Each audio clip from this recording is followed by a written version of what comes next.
세 번째 발표로는 식약처 신산업 규제혁신 추진 방향 및 성과를 주제로 식약처 규제개혁 법무 담당관 오영진 과장님께서 발표해 주시겠습니다. 오영진 과장님께서는 식약처에서 이제 몇 분 안 되는 법조계 출신 과장님으로 식약처 규제 법무를 총괄하고 계십니다. 예, 자리 모시겠습니다.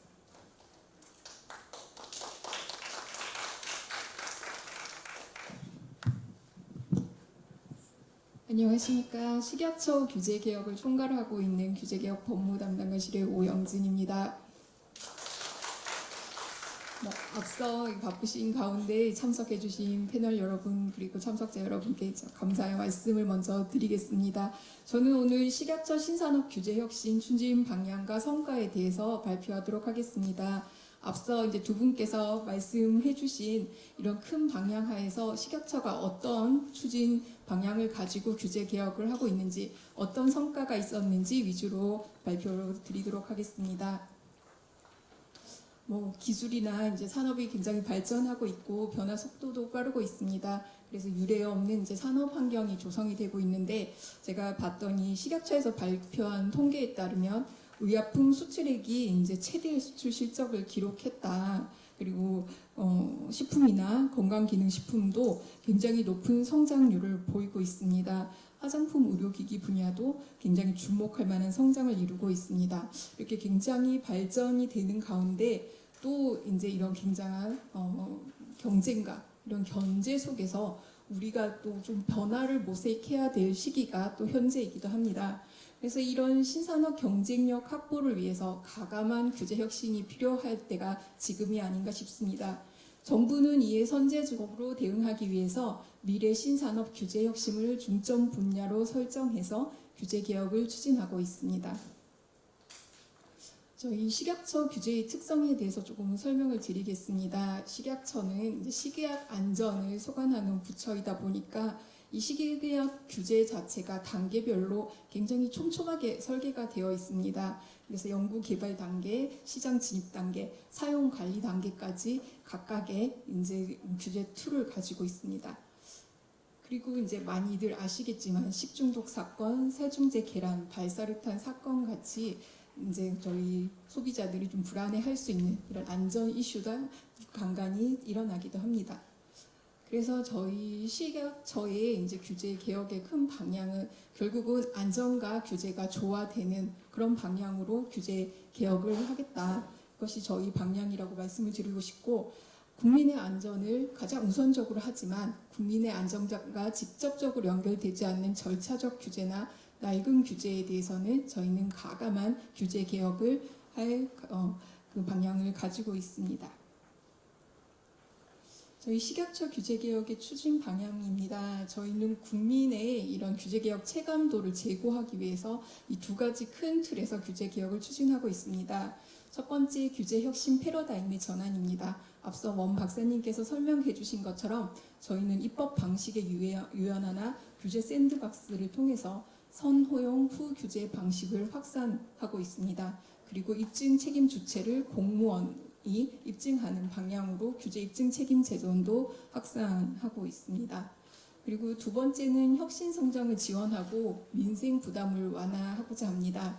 미래 신산업 분야의 규제 혁신을 추진하고, 그리고 국민들이 불편해하는 그런 규제들을 해소하고 중소기업 소상공인이 함께 잘 살 수 있는 이런 규제를, 착한 규제를 개혁을 하도록 하겠습니다. 저희가 이제 올해에는 이 혁신 성장의 기반을 마련하는 의미 있는 법 개정이 있었습니다. 특히 의료 제품 분야에서 3개 법이 제정이 되었는데 그 성과에 대해서 조금 설명을 드리겠습니다. 첫 번째, 저희 첨단 바이오 의약품에 관한 법률입니다. 이게 첨단 바이오 의약품 같은 경우에는 굉장히 좀 그 합성 의약품과는 좀 성격이 다름에도 불구하고 기존에는 약사법 체계하에서 함께 관리가 되었습니다. 그렇지만 이 첨단 바이오 의약품이 앞으로는 이런 전주기 안전관리 체계가 마련되고, 그 결과에 따라 또 희귀 난치 질환자의 치료 기회 확대를 위한 신속한 제품화를 촉진 지원할 수 있게 되었습니다. 그리고 이제 혁신의료기기 지원법입니다. 의료기기 분야는 굉장히 이제 발전이 빠르기 때문에 이런 인공지능, 3D 프린팅, 로봇 같은 굉장히 혁신 의료기기들이 많이 개발되고 있습니다. 이런 혁신 제품들의 기술적 특성을 고려한 안전관리 체계가 마련되었습니다. 세 번째는 체외진단의료기기법입니다. 체외진단의료기기가 이제 14년경부터 의료기기로 전환돼서 관리가 되고 있는데, 이 의료기기가 넘어오기는 했지만 이런 거기에 걸맞는 관리 체계가 마련되지 못하고 있었습니다. 그래서 의료기기법의 하위 규정 하에서 의료기기와 동등한 이런 관리 체계로 관리가 되고 있어서 좀 불합리한 그런 제도들이 있었습니다. 그래서 이번 법 제정을 통해서 체외진단 의료기기의 정의도 별도로 마련을 하고 임상시험 허가 체계를 갖추게 되었습니다. 이 세 가지 법이 이제 저희 굉장히 그런 혁신, 성장을 할 수 있는 그런 분야고, 이런 법적인 기반이 마련되어 있기 때문에 내년도에 이제 시행이 됩니다. 거기에 이제 하위 규정 마련을 하게 되면 좀 여기에서 혁신 성장을 지원할 수 있는 제도 체계가 마련된다고 볼 수 있겠습니다. 그리고 이제 저희 식약처에서도 이 신산업 현장애로나 네거티브 규제 샌드박스 이런 과제들을 추진하고 있습니다. 다음에 저희가 주요 사례를 통해서 그 성과에 대해서는 좀 설명드리도록 하겠습니다. 그리고 저희는 규제 정부 입증 책임제와 관련해서는 저희 식약처 내부에 별도로 TF를 운영하고 있습니다. 차장님과 미관위원이 단장이 되시고 이 각 분야의 팀이 구성이 되어서 여기서 규제를 발굴하고 규제 정비위원회를 통해서 규제 입증 책임제도의 제도를 발굴했습니다. 그 결과 이제 건의과제 72건, 기존에 불수용했던 과제들을 다시 재검토해서 이 33건의 수용 과제를 저희가 발굴했고, 행정규칙도 23.8%의 행정규칙 정비 과제들을 저희가 발굴하게 되었습니다. 저희 식약처 대표적인 추진 사례들을 한번 발표하겠습니다. 저희 언론에서 보신 사례들도 있을 것 같은데 한번 정리하는 데 의미가 있을 것 같습니다. 저희 의료기기 분야에 이제 신산업 관련된 의료기기, 건강기능식품 이런 쪽이 현장 건의들이 많습니다. 그래서 현장 건의된 과제들 중에 저희가 수용해서 개선하고 있거나 지금 이제 개선이 완료된 과제들입니다. 아까 앞서 이제 말씀하신 식품 분야의 공유 주방이 굉장히 대표적인 사례로 이제 저희가 이야기되고 있는데, 의료기기 분야에도 이 공유 경제가 도입이 됩니다. 지금 동일 의료기기 제조소에 2개 이상의 기업이 이 제조업소로 등록을 할 수가 없습니다. 그래서 이제 중소기업 같은 경우에는 초기 설비 투자 부담으로 시장 진입에 애로가 있습니다. 저희가 이번에 이제 규제 자유특구, 규제 샌드박스의 규제 자유특구 사업을 활용해서 3D 프린팅 의료기기 제조 인프라 등을 공동 제조소로 시범 운영을 실시합니다. 그래서 규제 자유특구 지역 내에 이 공동 제조소를 활용할 수 있는 방안으로 이제 시범 운영하고, 저희가 2020년까지 이 공동 제조소를 활용할 수 있는 허용 방안을 마련할 계획입니다. 이로써 이제 저희가 신규 중소기업들이 초기에 제조 설비를 구축하는 데 부담을 좀 완화할 수 있습니다.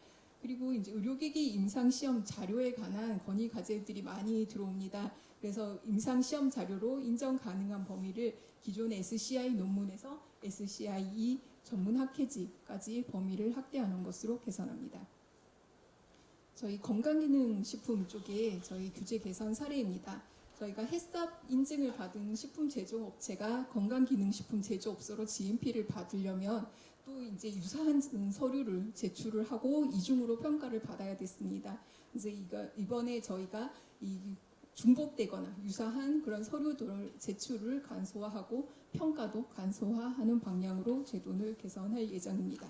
그리고 두 번째는 이제 기존의 건강기능식품의 기능성이 뭐 A, B, C 여러 가지가 있을 때 그 중에 한 개를 삭제만 하더라도 저희가 신규 제조 품목 신고를 하도록 하고 있습니다. 이렇게 신규로 품목 제조 신고를 하게 되면 유통기한 설정 시험도 별도로 해야 되고 이력 추적 관리도 재등록해야 되는 의무들이 굉장히 뭐 좀 번거로운 업체들한테는 부담이 됐는데, 앞으로는 일부 기능성을 삭제하는 경우에는 변경 신고로 이 절차를 갖다가 합리화하는 방안으로 개선을 하게 됩니다.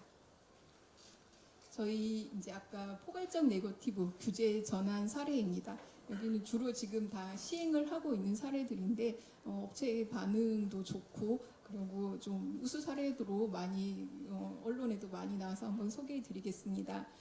포괄적 개념 정의화는 종전의 식품에서는 이런 정부 표창을 받은 사실만을 표시 광고할 수 있었습니다. 이거를 작년에 제도 개선해서 민간이나 해외에서 받은 상장 같은 경우에도 표시 광고할 수 있도록 제도를 개선했습니다. 그래서 민간 국제대회 수상 홍보를 통해서 이런 기업의 브랜드 가치를 제고할 수 있도록 개선되었습니다. 그리고 체외 진단 의료기기 같은 경우에는 의료기기랑 달리 인체에 직접 접촉하지 않고 이런 안전성보다는 이런 정확성이 좀 더 중요합니다.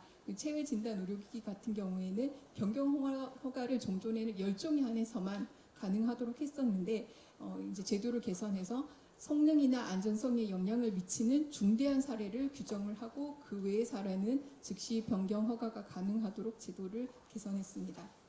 그리고 위생용품 제조업 같은 경우에는 종전의 시설 기준이나 갖춰야 될 설비를 법에서 아예 일괄적으로 다 규정을 하고 있었습니다. 그렇다 보니까 뭐 인쇄기라든지 코팅기 같이 회사에서 정말 반드시 필요한 그런 시설이 아닌데도 이 제조업 허가를 받기 위해서 갖춰야 되는 불합리한 점이 있었는데 개선을 해서 설비를 기업에서 자율적으로 하되 저희가 사후 관리를 통해서 적정한 시설을 갖추었는지 여부를 저희가 검사를 하고 있습니다. 네, 그리고 아까 이제 규제 샌드박스 관련 사례입니다. 저희가 규제 샌드박스는 9건의 이제 규제 샌드박스를 갖다가 수용해서 규제 개선을 하고 있거나 이제 이미 완료한 건들이 있는데 대표적인 사례가 수동 휠체어 이 보조 동력 장치 건입니다. 이 기업에서 수동 휠체어에 부착을 해서 이동성을 증진시킬 수 있는 전동 보조 키트를 개발을 했습니다. 근데 이거는 의료기기에 해당되기 때문에 의료기기법에 따른 허가를 받아야 되는데 이런 신제품에 대해서 기준 규격이 없다 보니 회사에서 허가를 갖다가 받을 수 없는 그런 어려움이 있었습니다. 그래서 관련 기관들이 서로 협력해서 이 신청 기업이 허가를 받을 수 있도록 기준 규격을 마련하는 것을 지원하고 식약처는 앞으로 이 제품 허가를 위한 품목 분류를 신설하고 이 시험 기준이 적정한지 여부를 검토할 예정입니다. 그렇게 되면 앞으로 이 제품이 의료기기로 허가를 받을 수 있는 길이 열리게 됩니다. 앞에 이제 발표해 주신 저희가 규제 샌드박스의 가장 대표적인 사례입니다. 공유 주방을 통해서 이런 한계 시설에 대해서 복수 영업자의 영업 신고와 그리고 공유 주방에서 생산된 식품이 기업에 판매될 수 있도록 저희가 일단은 실증 특례를 통해서 허용을 하지만 그 특례 기간 동안 공유 주방에 관련된 법적 기준도 마련을 하고 유통 판매의 허용 방안도 마련해서 제도적으로 보완을 할 예정입니다. 이것도 이제 라테아트 3D 프린터라고 해서 아이디어 상품이기도 한데요. 이 커피 머신과 함께 프린터로 이제 식용 색소를 사용해서 커피의 그런 사진이라든지 그림을 프린팅하는 그런 기계입니다. 그래서 이 기계 프린터 자체는 이제 기구 용기 포장의 기준 규격을 준수하면 이렇게 판매를 할 수가 있는데 이 여기서 사용되는 색소가 문제가 되었습니다. 이 커피에 사용하는 식용 색소의 기준이 없다 보니 이 제품을 만들어 놓고도 판매할 수 없는 문제가 있었는데 식약처에서 조건부로 임시 허가를 허용하되 이 커피 표면 장식에 한해서 일정한 기준 이하로 사용하는 것을 허용했습니다. 그래서 저희 식약처가 2년 이내에 이 커피의 섭취량이라든지 식용색소 사용량 그리고 이체 노출 수준 정도를 종합적으로 고려해서 사용량의 기준을 마련하고 제도를 정비할 예정입니다. 그리고 저희 마지막으로 규제 정보 입증 책임 제도와 관련된 제도 개선 사례입니다. 저희 신의료기기 개발 제품 지원 관련해서는 의료기기 같은 경우에는 연구 개발을 위한 탐색적 임상시험에 대한 요구들이 굉장히 많습니다. 근데 지금까지는 이 탐색적 임상시험도 허가를 목적으로 하는 이 확정 임상시험하고 동등한 수준의 GMP 자료를 제출하도록 했습니다. 그래서 이런 규제 때문에 이 탐색적 임상시험이 활성화되지 좀 못하는 면이 있었는데 저희가 인체 접촉이 없고 에너지를 가하지 않는 좀 위해도가 낮은 의료기기에 대해서는 GMP 자료 제출을 면제를 하였습니다. 그래서 이제 이 신개발 의료기기에 대해서 연구 개발 활성화가 촉진되고 있습니다.